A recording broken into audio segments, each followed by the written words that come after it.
नमस्कार, मैं हूं आपके संग नित्यम मंत्र यंत्र तंत्र वास्तु के विशेष कार्यक्रम के साथ। देव उठनी एकादशी पर धन दौलत में वृद्धि के लिए क्या करना चाहिए, क्या उपाय करें, इस दिन क्या करें और क्या नहीं करें, ये भी जानना बहुत ही आवश्यक है। देव उठनी एकादशी जैसा कि हम जानते हैं बहुत ही ज्यादा फलदायी होता है। एकादशी का व्रत सबसे ज्यादा महत्वपूर्ण होता है, लेकिन उसमें भी देव उठनी एकादशी का व्रत काफी महत्वपूर्ण माना जाता है। इस दिन भगवान विष्णु को प्रसन्न करके आपकी इच्छा पूर्ण हो सकती है। देव उठनी एकादशी पर कम समय में ज्यादा फल की प्राप्ति आप कैसे कर सकते हैं। आजकल के जमाने में हमारे पास ज्यादा समय नहीं होता, ज्यादा वक्त नहीं होता, इसलिए पूजा इस तरह से करना है जिसमें समय कम लगे और फल की प्राप्ति भी ज्यादा हो जाए। इसी चीज पर हम आज बात करेंगे, तो हमारे साथ बने रहिए। हम बात करेंगे कि देव उठनी एकादशी पर धन दौलत में वृद्धि के लिए क्या करें और क्या ना करें। लेकिन इसके पहले अगर आप हमारे चैनल को सब्सक्राइब नहीं किए हैं तो कृपया इसे सब्सक्राइब कर ले तथा बेल बटन को भी दबाएं ताकि नए वीडियो का नोटिफिकेशन आपको तुरंत मिल जाए। साथ में कमेंट बॉक्स में जय विष्णु अवश्य ही लिखें। देखिए, देव उठनी एकादशी का विशेष महत्व है क्योंकि इस दिन भगवान विष्णु योग निद्रा से जागते हैं। साथ ही इस दिन से मांगलिक कार्यक्रम की शुरुआत हो जाती है। शादी, विवाह, मुंडन, गृह प्रवेश हर कुछ आप इस दिन से कर सकते हैं। वहीं इस दिन से चातुर्मास का अंत भी होता है। इसे हरि प्रबोधनी एकादशी और देवोत्थान एकादशी के नाम से भी जाना जाता है। इस दिन भगवान विष्णु की विशेष पूजा अर्चना करने से सभी मनोकामनाएं पूर्ण होती है। इस दिन को लेकर कुछ नियम भी बताए गए हैं। अगर उन नियमों का पालन किया जाए तो आपकी धन दौलत में बढ़ोतरी निश्चित रूप से होती है। सबसे पहले बात करते हैं कि देव उठनी एकादशी पर आपको क्या करना चाहिए सुबह सुबह उठने के बाद। देखिए, देव उठनी एकादशी पर सुबह जल्दी उठ जाइए। अगर आप सुबह में ब्रह्म मुहूर्त में उठ करके पूजा करते हैं तो काफी अच्छा रहेगा। उठने के बाद आप स्नान कर लीजिए, साफ सुथरे वस्त्र पहन करके आप गंगा जल हाथ में ले करके व्रत का संकल्प लीजिए। इसके बाद भगवान विष्णु की पूजा अर्चना कीजिए। साथ ही उनको गन्ना और सिंघाड़ा का भोग भी आप लगा सकते हैं, नहीं तो आप उसे मीठे चीजों का भी भोग लगा सकते हैं। इसके साथ साथ भगवान विष्णु का पंचामृत से भी आप अभिषेक करें। इसके बाद अभिषेक करने के बाद विष्णु सहस्त्र नाम का पाठ आप कर सकते हैं, नहीं तो ओम नमो भगवते वासुदेवाय इसका कम से कम आप 108 बार जाप कर लीजिए। देव उठनी एकादशी पर अगर आप निर्जला उपवास रखेंगे तो काफी अच्छा होगा, लेकिन अगर आपका स्वास्थ्य अच्छा नहीं है तो कम से कम आप जलीय चीजें लेकर के, लिक्विड लेकर के आप उपवास रख सकते हैं। नहीं तो कम से कम एक चीज आप ये कर सकते हैं कि आप फलाहार भी कर सकते हैं। अगर मान लीजिए आपकी तबीयत ठीक नहीं है, आप बीमार रहते हैं, उपवास नहीं रख सकते हैं, तो आप फलाहार करके भी आप इस पूजा को संपन्न कर सकते हैं। इस दिन गरीबों को और जरूरतमंद को दान दक्षिणा भी देना चाहिए। ऐसा करने से हरि विष्णु की विशेष कृपा प्राप्त होती है। जीवन में सुख समृद्धि का वास भी रहेगा। इस दिन एक चीज का ध्यान रखिए, जो भी आप भोग लगाते हैं भगवान विष्णु को, उसमें तुलसी का पत्ता अवश्य होना चाहिए। तुलसी जी भगवान विष्णु का प्रिय मानी गई है, इसलिए उनका कोई भी भोग तुलसी के बिना अधूरा माना जाता है। ऐसे में देव उठनी एकादशी पर भगवान श्री हरि को 11 तुलसी दल भी आप निश्चित रूप से अलग से अर्पित कीजिए। इससे भगवान प्रसन्न होंगे, आपकी इच्छा पूर्ण होगी।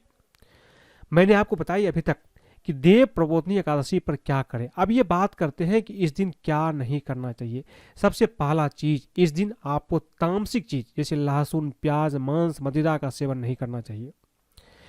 इस दिन आप भूल कर भी तुलसी के पत्ते को ना तोड़ें। अगर आप तुलसी का पत्ता अर्पित करना चाहते हैं तो एक दिन पहले ही तुलसी का पत्ता आप कहीं से उसकी व्यवस्था कर लें और उसी को आप एकादशी के दिन अर्पित करें।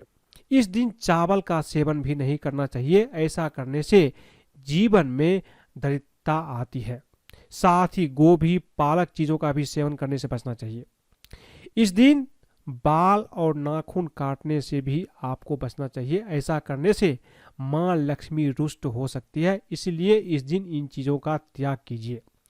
देव प्रबोधनी एकादशी पर तुलसी विवाह भी किया जाता है, इसलिए इस दिन भूल कर भी तुलसी का पत्ता नहीं तोड़ना चाहिए, जैसा कि मैंने आपको पहले बताया है। अब बात करते हैं कि देव उठनी एकादशी पर आपको क्या उपाय करना चाहिए ताकि भगवान विष्णु, माता लक्ष्मी की कृपा आपको मिल सके। सबसे पहला चीज, देव उठनी एकादशी पर भगवान विष्णु का आशीर्वाद पाने के लिए पानी में 1 चुटकी हल्दी मिलाइए और उससे आप स्नान कीजिए। जब भी आप सुबह में उठेंगे, स्नान करेंगे, तो आप थोड़ा सा हल्दी पानी में मिला करके उसके बाद उससे स्नान कीजिए। इस दिन पीले वस्त्र ही पहने, क्योंकि पीला रंग भगवान विष्णु का पसंदीदा रंग माना जाता है। अगर आप ऐसा करेंगे तो भगवान विष्णु की कृपा आप पर बनी रहेगी। जब भी आप पूजा करेंगे, पाठ करेंगे, आप पीले कपड़े पहन करके ही भगवान विष्णु की पूजा करें, यह आपके लिए काफी अच्छा रहेगा। पीला वस्त्र का मतलब ये होता है कि आप कमर से ऊपर जो पहनेंगे उसका महत्व होता है। एकादशी के दिन भगवान विष्णु को पहले शंख में दूध और फिर गंगा जल से स्नान कराया जाता है। इससे आर्थिक परेशानी दूर हो जाएगी। जब भी आप भगवान विष्णु की पूजा करें, अगर आपके पास दक्षिणावर्ती शंख है तो उसमें थोड़ा सा आप दूध डाल करके भगवान विष्णु का अभिषेक कीजिए। उसके बाद दक्षिणावर्ती शंख में गंगा जल डाल करके उसका स्नान करवाइए। इससे आपकी जो भी आर्थिक समस्या है, पैसे की कमी है, धन की कमी है, दूर होगी। भगवान विष्णु का पूजा करते समय ओम नमो भगवते वासुदेवाय नमः मंत्र का जाप अपने शक्ति के अनुसार यथाशक्ति करें। इससे आपके जीवन में आने वाली सारी परेशानी दूर हो जाएगी। भगवान विष्णु की पूजा के समय हमेशा शुद्ध घी का दीपक जलाइए और उसमें तुलसी दल भी आप निश्चित रूप से अर्पित कीजिए भगवान विष्णु को। अगर शुद्ध घी आपको न मिले तो आप तिल के तेल का भी दीपक जला सकते हैं। अगर किसी को विवाह में दिक्कत आ रही हो तो देव उठनी एकादशी के दिन आप कुछ उपाय कर सकते हैं। इसके लिए भगवान विष्णु की पूजा करते समय केसर, पीला चंदन या हल्दी का तिलक लगाइए और फिर उन्हें पीले फूल भी अर्पित कीजिए। इससे विवाह में आ रही दिक्कत दूर हो जाएगी। काफी आसान चीज है, आप करके देखिए। देव उठनी एकादशी के शुभ अवसर पर भगवान विष्णु को केसर वाला दूध चढ़ाइए। केसर में थोड़ा दूध डालिए, उसके बाद उस दूध को शंख में लीजिए, उसके बाद भगवान विष्णु को अर्पित कीजिए। इससे ब्रह्मांड के स्वामी संतुष्ट होंगे और वांछित परिणाम प्राप्त आपको होगा। धन वृद्धि के लिए देव उठनी एकादशी के दिन विष्णु मंदिर में सफेद मिठाई या खीर का भोग भी लगाना चाहिए। इससे भगवान विष्णु जल्द ही संतुष्ट हो जाते हैं और तिजोरी धन संपत्ति से भरने लगती है। इन चीजों से आप निश्चित रूप से अपने आप को धनवान बना सकते हैं।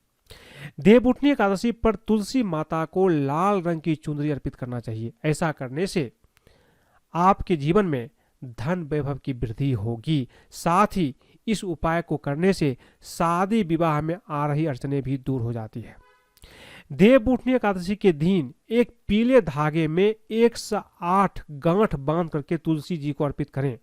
इस दौरान तुलसी माता से अपने दुख दर्द समाप्ति की प्रार्थना करें। साथ ही इस दिन तुलसी पर लाल कलावा भी जरूर बांधे। ऐसा करने से साधक की हर कामनाएं पूर्ण हो जाती है।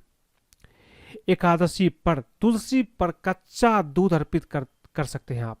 ऐसा करने से साधक को विशेष लाभ प्राप्त हो सकता है। साथ ही तुलसी के पास एक घी का दीपक भी आप जरूर जलाएं। ऐसा करने से तुलसी माता के साथ साथ भगवान विष्णु की कृपा भी आपके ऊपर बनी रहेगी। एकादशी के दिन आपको कम से कम बोलना चाहिए। मन ही मन भगवान विष्णु का मंत्रों के जाप आपको निरंतर करते रहना चाहिए। ओम नमो भगवते वासुदेवाय, ओम नमो भगवते वासुदेवाय। अगर आप ऐसा करते हैं तो यकीन मानिए छोटा छोटा चीज है लेकिन आपके जीवन को बदल सकता है। तो आज मैंने आपको बताया कि देव उठनी एकादशी पर आपको क्या करना चाहिए, क्या नहीं करना चाहिए, क्या खास उपाय करना चाहिए। अगर आपको ये वीडियो पसंद आए तो कृपया इसे लाइक करें, सब्सक्राइब करें, अपने दोस्तों सगे संबंधियों के साथ भी शेयर करें, ताकि वो भी इस उपाय को करेंगे तो उसके जीवन में भी धन का आगमन निश्चित रूप से होगा। आज के लिए बस इतना ही। धन्यवाद।